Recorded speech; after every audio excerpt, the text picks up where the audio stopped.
And here we are recording. So, hello, Alex. Hello. Hello, Anav.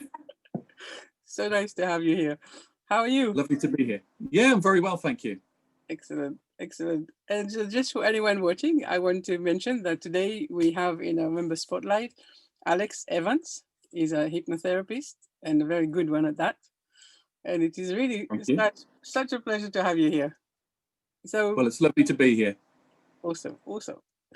So tell me a little bit, hypnotherapists, people, when they hear about that, people that know probably are very excited, and people who don't know probably have some images of becoming a chicken or stuff like that. What Yeah. the Sometimes people ask that, but I say I won't turn you into a chicken unless you want me to. Perfect. So tell me a little bit about you first, maybe. How did you get started? Oh goodness me, I've done lots of things, but I spent 20 odd years, 25 years, maybe in the family business, in a retail business, selling things, and I was selling nice things, selling kites and models and things. So it was always there. People were going out and enjoying things, so it was a nice things to sell. And then towards the end of my time there, I thought I want to end up my career doing something a bit more meaningful. And to cut a long story short, I booked on a counselling course, and I think halfway through my counselling course realised that it wasn't quite for me. It seemed to leave me and other people who were in the group, because we were all practising on each other, up in the air, and making me feel very uncomfortable. And I had a book collection in my loo, and I used to go and buy secondhand books and put them on the bookshelf in the lavatory. And one day I was there feeling a bit dejected about counselling, because I'd really set my mind on that's what I wanted to do. And there was a book in there on NLP, which you're very familiar with. Yeah. And I started to read that, and I don't know where I got it from or when I bought it. And to me, it was a revelation. It was everything that I wanted to do, but without all the leaving people tortured. So I went onto an NLP course, and then realised when I was doing NLP that you need to know a bit about hypnosis. So I booked on a hypnotherapy course. And then I started to move more in that direction, towards hypnotherapy rather than NLP, and ended up studying with the stage hypnotists, and then studying the works of people called guys called I don't know, people probably won't know out there, but Dave Ellman, Gil Boyne, Milton Erickson, those type of people, and I've ended up where I am now. 10 years later, I'm here, working in my log cabin in my garden. And it looks a very nice log cabin. It's a lovely log cabin, and it's quiet and peaceful. And I've had before this, I had 3 offices in Norwich, which is where I'm based, and they're very clinical and very small and noisy. And started to see a few clients at home, and everyone said, "Oh, it's much nicer here than in your office." So I've been in here for about 3.5 years working from home. Amazing. I remember the office in Norwich. Yes. Yeah, you were in my the second one I had. You came and saw me in the second one I had when you came and visited. Yeah. Yes. So tell me. So NLP, obviously, I mean, the people who don't know, that's neuro linguistic programming. Very difficult words to pronounce. And that's all about understanding how you speak with yourself, about the conversations, how you're presenting memories, and how you're presenting your experiences. Are you still using that in your hypnotherapist sessions at the moment? Very rarely. I mean, everything that you learn is useful, and but it's the Milton. You'll be aware of Milton Erickson. Yeah. It was all, to me, it was very vague. I'm a very straightforward person, and lots of Milton Erickson's hypnosis and his metaphors and things didn't make sense to me. I didn't understand his stories. and I couldn't understand how other people might understand his stories. So it just wasn't for me. And also, it was, NLP is very, very simplified. So, good for some things, but when you're dealing with deeper childhood traumas and those types of things, I haven't found the techniques there quite so useful. And I have experimented with things. So the techniques I use more now are sort of, regression and gestalt, that type of thing, which again is in NLP. So, NLP's got a bit of everything in it, but I would probably say I lean more towards more classical hypnotherapists like Gil Boyne or Jerry Kine, and Dave Ellman, rather than the NLP side of things. So it was really, everybody goes in their own direction, and I've seen some of the podcasts on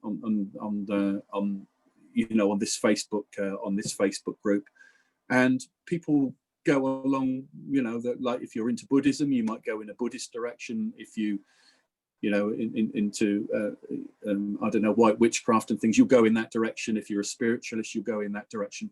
And for me, I'm a very straightforward type of person, so I've gone more in that direction. It suited me more than the other styles of hypnotherapy and counselling and psychotherapy. They don't suit me. What I do now, I've found my path, and that's what I'm good at, and that's where I stay. Mm. So who are the kind of people that come to you? What kind of challenges they're facing? Generally, I'd probably say 9 out of 10 people, it's all back in childhood, and it's usually before the ages of 6. And it's not so much about, some of them come in with very traumatic pasts, but some of them, it could be things like divorces and things that cause them a lot of problems. But it's learned behaviors in childhood that really, 9 out of 10 times, it's about a belief that someone's picked up from childhood. So it's dealing with those things. And that's really interesting. That's also, of course, what we say in coaching, that we have strategies for everything and anything that we do in life. And these strategies, most of the time, really stemmed from some, a decision or belief system that we created in childhood. So, yes. So when people come to you, I mean, how do they choose hypnotherapy versus counseling or coaching, or what is the thing that they kind of say to themselves when they decide to choose a hypnotherapist? Either they've talked to somebody else who's had it work for them and they come in, or, as I say on my website, I'm usually the last person that people come to see when they've tried everything else, but usually the most effective. Yeah. But that's, they've tried everything else. They've tried medication, and they've tried counseling, and maybe they've tried psychotherapy. But hypnosis is the gateway to the unconscious and the subconscious minds, whatever you might call it. And I don't know any other method of getting to the subconscious mind, to past memories, past experiences, and to the habitual past of a person. I don't know any other way other than hypnosis of how you get there. And it still amazes me now how counsellors and psychotherapists haven't jumped on hypnosis. Maybe it's because of their Freudian teachings, but I mean, even though Freud, he was a hypnotist at one point in his career. Why? But apparently a very bad one, which is maybe why he didn't promote hypnosis and hypnotherapy. But I don't know why people don't use it, because it is a very, very easy thing to learn. The hard bit is the therapy side of things, but hypnosis, it's very simple to teach a person how to hypnotize somebody, and hypnotize somebody very quickly. And it gives you access to, people's past memories and experiences. And all you need is an open-minded person, and you can work with that person and help them using hypnosis. And it cuts out the critical part of a person that, I guess you're working online, so maybe with many of your clients you're not using hypnotherapy. Maybe, I don't know what you do in Nav. But you come across a person, you're telling them these good ideas. You need, it would be a good idea if you did this, and have you tried doing that?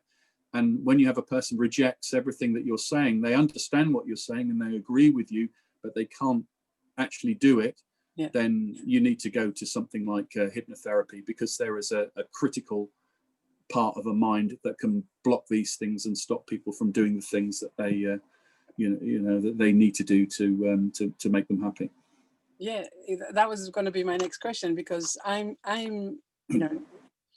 it's funny for me, most of my clients, they're ones that are very connected to their emotions. But recently I have had some friends and stuff that were talking to me about some challenges that they're facing, and they're very analytical, very logical. So when I am trying to introduce this idea and the concept of unconscious mind and how it stores all of our memories and all of our experiences,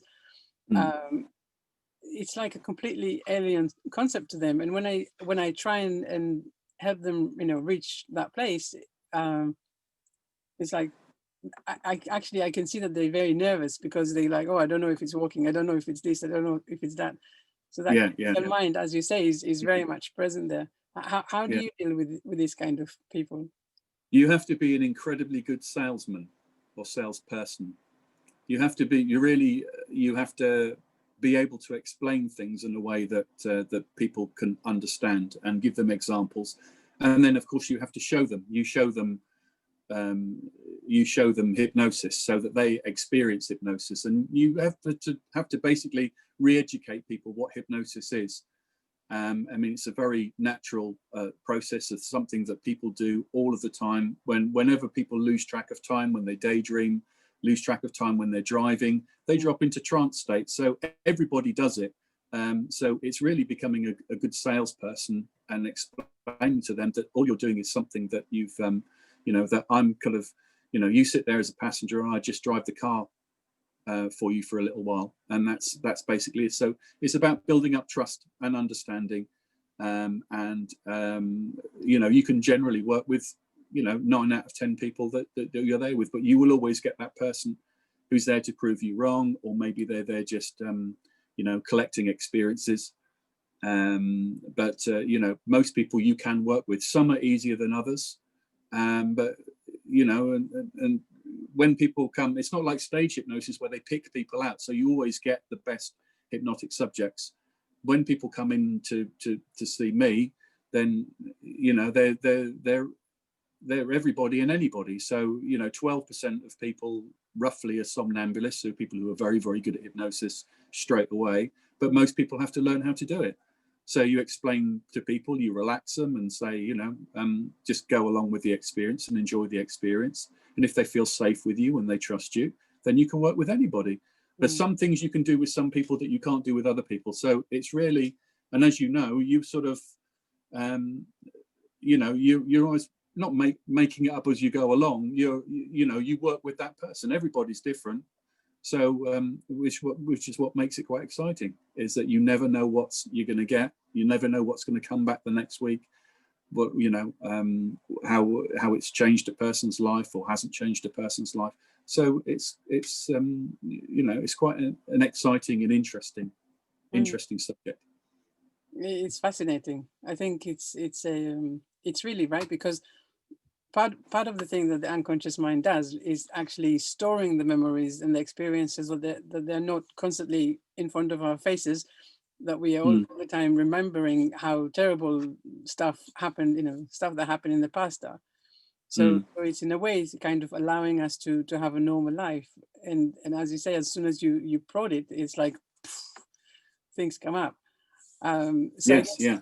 People come to you and they say, for example, I'm depressed, or I'm suffering with anxiety and stuff. So how do you then decide where to go and what technique maybe to use, and how deep to go? How does that then happen?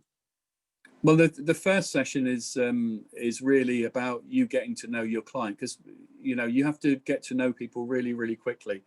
And I don't know what it is about our work, but if you cock up the first session or whatever, people will not go back. You'll find people will go back to counselling for weeks and months and maybe even years and get no results, but they will be compelled to keep going backwards. But as a hypnotherapist, if you make one mistake, then you've blown it and people will not come back to you.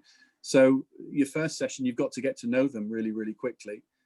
And so you ask a few questions, and you don't need to know everything about a person's life because you could be there for hours. But there are certain things that are interesting and helpful to know. And then you explain how the mind works, and the adult mind and the child mind and the critical faculty part of the mind, and then demonstrate, tell them what hypnosis is, and then give them an experience of it. And if you do a good job, or and if that person feels that you're excuse me, the right person for them, then you'll have a client. And if you can't, then you won't have a client. So it is real salesmanship, and convincing people that what you're saying makes sense. And you're right in saying that people don't have, to them it doesn't make any sense because it's not what they've been taught. You're telling them something that's completely alien to them. If you're talking about mind body healing, those types of things, people have no concept of that. Every time something hurts, they think something must be broken, and it's treated as if something is broken. And it may be something that's broken within a person's mind that needs to be healed, not the physical part of them. So you try explaining that to somebody, and but you have to work out how to be a really, really good salesman so that you can get your point across, so that simply and clearly, so that people understand. So that's probably the hardest part of the job. But when you have a person who trusts you, and obviously they like you, they have to like you and trust you, you can do amazing things for that person and with that person, and create incredible healings with them, mentally and physically as well. So it's all about salesmanship. So can you tell me something about one of your clients that you're really proud of the transformation or the healing that you helped create or initiate? No, create. Oh God, not so much individual clients, because when you're working with a person, you can only help that person while they're there with you. Yeah. It really, the changes mainly come from what they do. So if you have a person who understands and they start thinking and behaving in a different way, that's the thing that they have to do. Yeah. So once you get a person to do that, then you have them on side and they're actually putting some effort in, then you're going to get those changes. But I mean, I've helped many people with anxieties and depression, and people who've suffered from childhood abuse and suffering from PTSD, and also mind body. And mind body is probably the hardest thing to work with, because you really are working against most people's belief systems with mind body. But people, probably the most amazing thing is people who are have been in chronic pain for years and years, and you help them with their chronic pain, usually by healing sort of past traumas and beliefs, and they're probably the most amazing things. But those people who really grasp it and understand it are rarer to come across. Most people are, if people are a skeptic, then it's these things don't work. You have to be fully on board for them to actually work, and that's probably the most frustrating thing, because you can help you can help people with chronic pain and chronic illness and cancers and things like that, getting them to use their mind to, at the very least, relax them and speed up healing, slow down illnesses. But you can get people to work on tumors and things like that to reduce the size of them, and in some cases help them rid them of cancer. I mean, I would never claim that I've personally done that, but I've read many things and had descriptions from hypnotherapists who have helped people to heal from things like cancers, multiple sclerosis, all of those things that are deemed impossible to work with. Then the power of the mind has an incredible influence on those things, in beginning them, starting them off, but also healing them as well. So it's, if you have the right person in front of you who is open-minded and willing to learn, the sky's the limit. And I think, as you said earlier, that if someone, you mentioned before we started recording, right, about when you get the referrals, then people are mostly coming they're more aware of the benefits and how successful this can be. Yeah, because they've seen a change in the people who've referred them.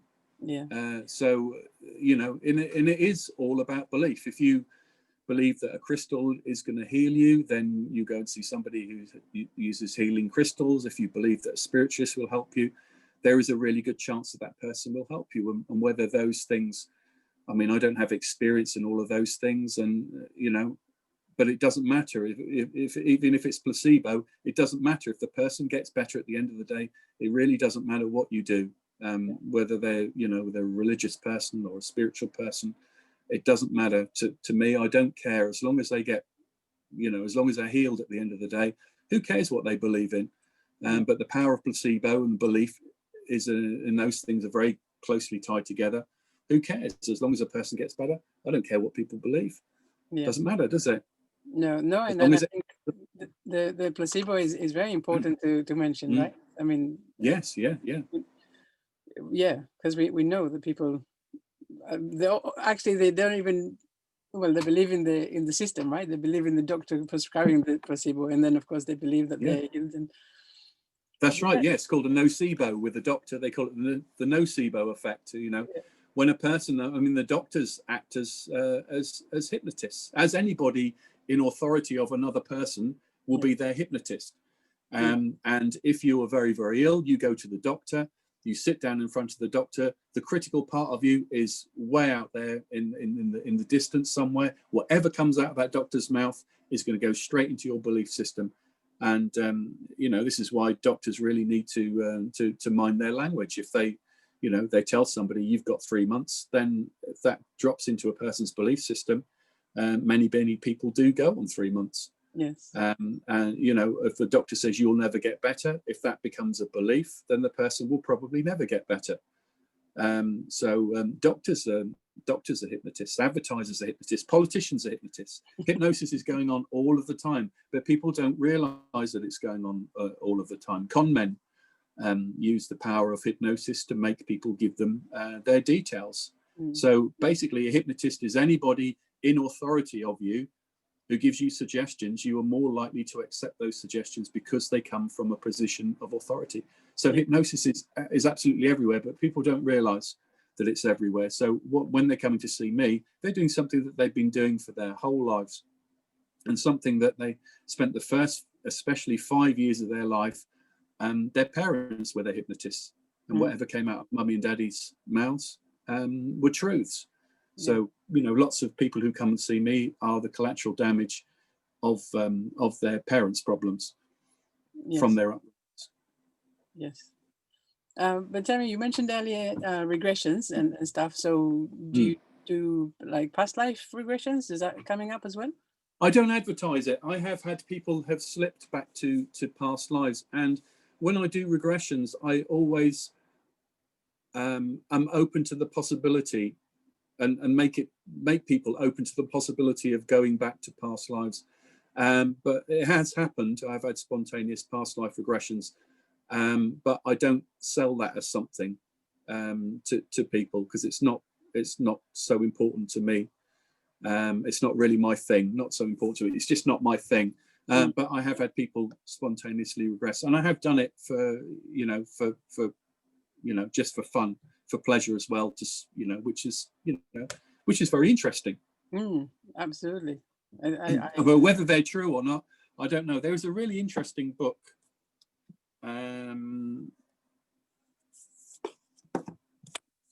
This one here, by a lady called Helen Wambach. I don't know if you can see.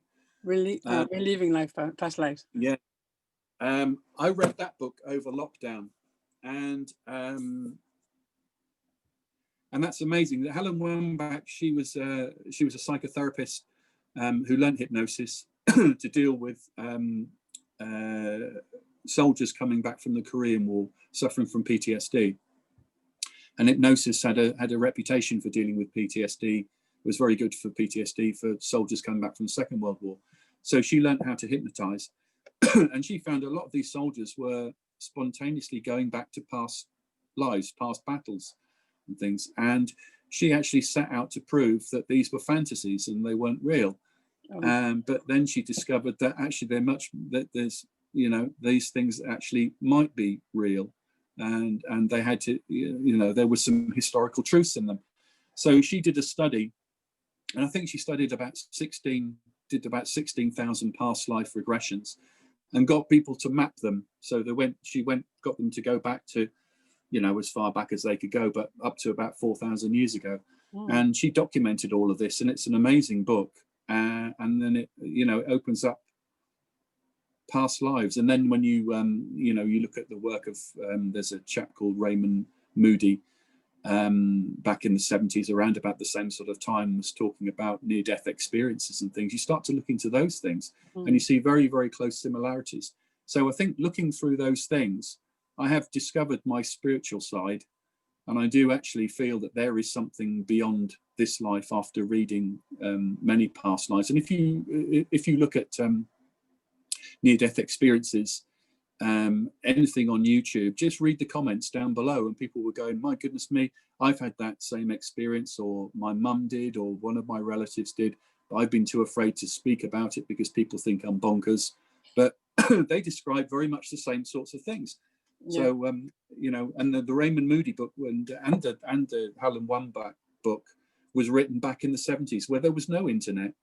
And these people were coming back from past lives, giving incredible detail about the clothes that they were wearing, their status in life, and, you know, what they were eating, or all those things, and where they were living. And, you know, there wasn't the internet back then. Again, they were coming, you know, with amazing detail from, you know, from Egypt to Mesopotamia. And, you know, and also when people were describing their past lives, and America back then, again, was much more religious than they even are now. And, you know, when they were going back and they would be greeted, because she asked them what happened in between lives as well, they were describing being greeted not by a god, but by being greeted by counselors and people who had been in their lives, or people that they recognized from past lives. So, you know, that's all very interesting as well. So you would expect, if it was people's imaginations, if you were doing very religious people in America back in the 70s, which they were very much then, you'd expect most of them to come back and say that there was a God that greeted them. But I think something like only about 3% of people said that there was one God. Other people were saying that no, there were groups of people rated to greet them when they passed on to the other side. So it's a really interesting read, interesting thing to look into. Well, I think I just come out of my, I had a period of recently that I was fascinated with I was obsessed actually with the near-death experiences on YouTube. I was like, I don't know why, but I was, yes, I was fascinated by it. And I think I use it all the time, actually. I think it's... Well, you're an NLP, you have an NLP mind, Inav. So if you want to find out about death, why not speak to people who've died before, which is the NLP thing, isn't it? Go and look to somebody who's already done something to see how they did it. So, you know, it's always the best, you know, the best places to go and visit. People who have died, go and ask them. And people who have, you know, been clinically dead through heart attacks, they're the closest people to who've been dead and come back again. Ask them, you know, what's on the other side. They have more idea than, you know, probably religious leaders do. They don't have any experience of that. They just have their own beliefs. So, it's very fascinating. I agree.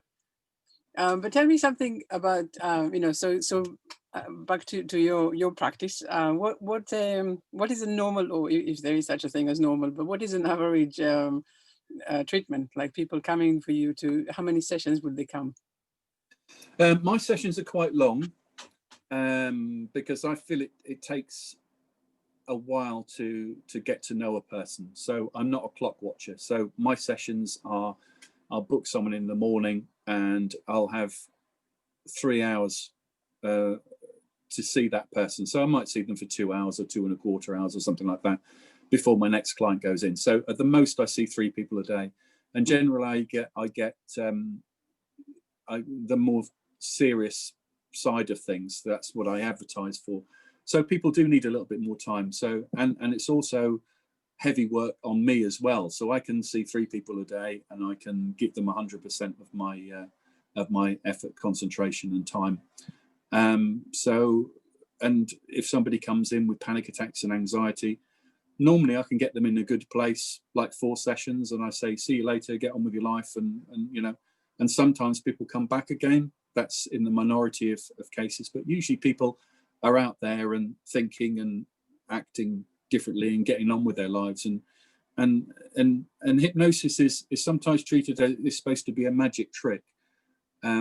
It's not. It's kind of like therapy on steroids, because you are working directly with that subconscious mind. But people have to be prepared to do things for themselves. Like what? How I describe therapy to people is, okay, I'm somebody who wants to help, and I'm walking by a riverbank, and it's a fast flowing river, and there's a person in the river, and they're saying, help, help, save me, I'm drowning. And because I'm somebody who wants to help, I'll go and get the ring with the rope on it, and I throw it into the water. I say, put that round your waist, and they put it around their waist, and I start pulling them in. Now, if a person just lays there and saying, there's nothing I can do about my life, it's terrible, and my parents were awful, and my husband's awful, and everything's against me, and they don't start swimming towards me, then I can't pull that person in, because the current is too strong. But when you have a person who starts kicking and swimming towards you, and you're pulling at the same time, you can help that person to come in. So all the while people are victims of their problem. They say, there's nothing I can do about it. I had a bad upbringing, or I haven't had all the advantages that everybody else has. They will always be victims, and they will never get better. People have to realize that healing comes from within them. And I'm just a guide and somebody who helps, but I could equally be, I could be a friend, or I could be a parent, but I'm just somebody there to help. But you have to have that person kicking and swimming towards you. And when just before they get to the edge of the bank, I say, right, I've done my work now. Now you can swim the rest of the way on your own. And that's basically what therapy is. It's you're teaching people how not to be victims of their problems, because people they have the power to help themselves, but they don't know it, they don't realize it, and your job is to teach them that they do. And you can help them to swim faster by getting rid of some of that baggage that they might be carrying on their back, from things that have happened to them in the past. But if they're kicking and swimming towards you, then you can help them. But all the while they're victims, they will stay in that river drowning. And you have to be careful that you don't get pulled into that river with them as well. So if you're trying to help say you're not trained in any of these things, and this sometimes happens to counsellors as well, and counsellors have to have counselling. They start to get dragged in the river with their clients. And you mustn't let that happen. You always have to remain empathic. So you mustn't get caught up in other people's stuff. You always have to keep a barrier between you and them. Otherwise, and one of the early things that I was taught as a therapist is the difference between sympathy and empathy. And sympathy is, you see someone drowning, you jump in there and drown with them so they don't drown alone. If you're empathic, you go and get the branch and you say, grab onto that and I'll pull you in. And you must always be that person. So my advice, if you're trying to help somebody else, then you always have to remain empathic, but you mustn't be sympathetic with people. And when people come in, I'll only listen to their problems for so long, because people are so used to talking to other people, and just the negative stuff just keeps going and going. At some point you have to stop them and say, look, you're depressing me now. Let's do something about it. And nobody's ever turned around and said, oh, that's really offensive. Oh, actually, a couple of people have. But, you say, look, you're depressing me. Let's do something about it. Do you want to do something about it and change that? And people just say yes. And then you can work with that person. So, the healing comes from within a person. Somebody can't do it for you. They can help you and guide you, but they can't do it for you. You have to do it yourself. And if you have that person, if that person is not listening to you, or they're not taking any of your advice, there really is nothing that you can do for that person. You have to let them go, and they have to float down that river for a bit longer. And then maybe after they've been drowning for a little bit longer, they'll think, right, actually, maybe I better do something about this. And maybe you pick them up further down the river, or somebody else can pick them up. But you're basically teaching people not to be victims, how not to be victims, and saying that the past is the past, it's gone. You live here and now, and this is where you start to live. Yes, well, that is very similar to what I say is that actually all of these things that we experienced before, they were gifts in a sense. They were preparing us to what is coming, and it's up to us how we use this gift. Yeah. The biggest things that you learn are when things go wrong.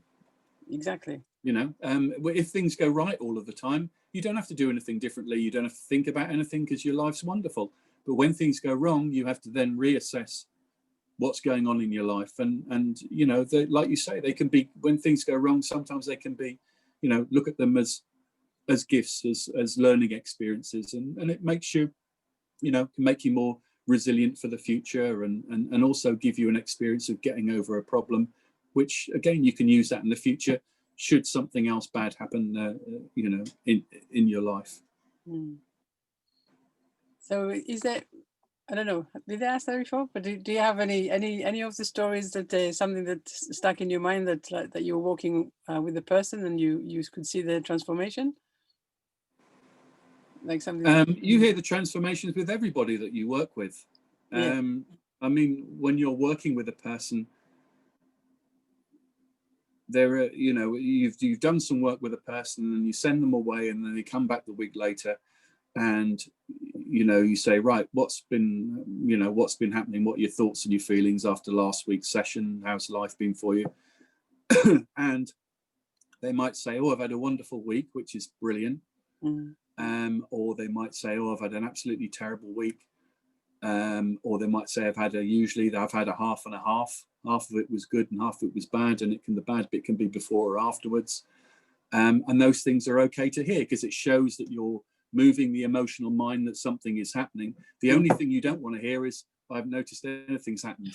That's the thing you don't want to hear. But a movement in a positive or negative direction while you're working with people is always a good thing. It shows that you're stirring things up, and you can only help people by stirring things up and helping people to deal with these things.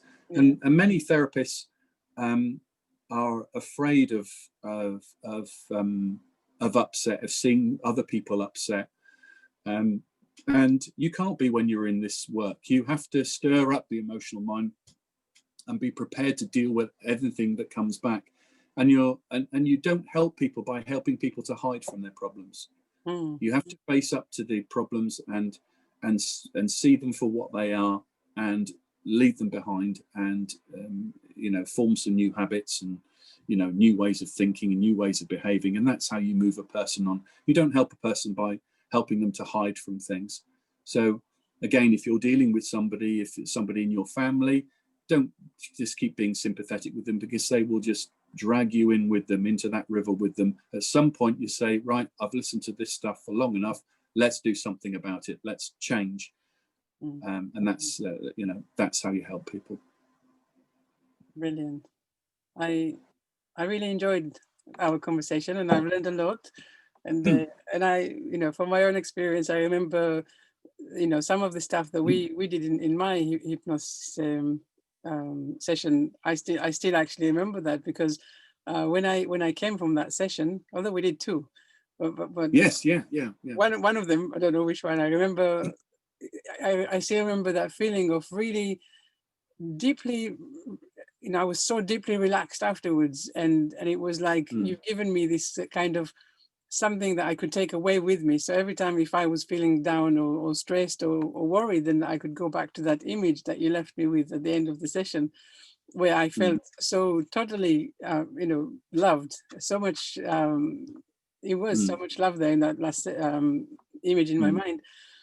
So that's it was. Yeah, because it's, I can't, I mean, that was excuse me, that was quite a long time ago now. But I think if you help people to, you know, so with hypnosis, you can go back and have a look at your youth, and you can, you know, when you were younger, and you can see it from an adult perspective, whereas when you were going through it as a child. So you were looking at things through, you know, a child's perception, and children don't always come to the right conclusions about what's going on around them. but when you're using, when I'm using regressions and things, people are going back to past experiences and say, right, now look at the same situation as an adult. Did your mother or your father or whoever it was, did they set out to hurt you, or were you just a victim of their problems? And usually, they were a victim of their other people's problems, not their problems, but they hold on to other people's stuff for them, or they hold on to other beliefs that were imposed upon them.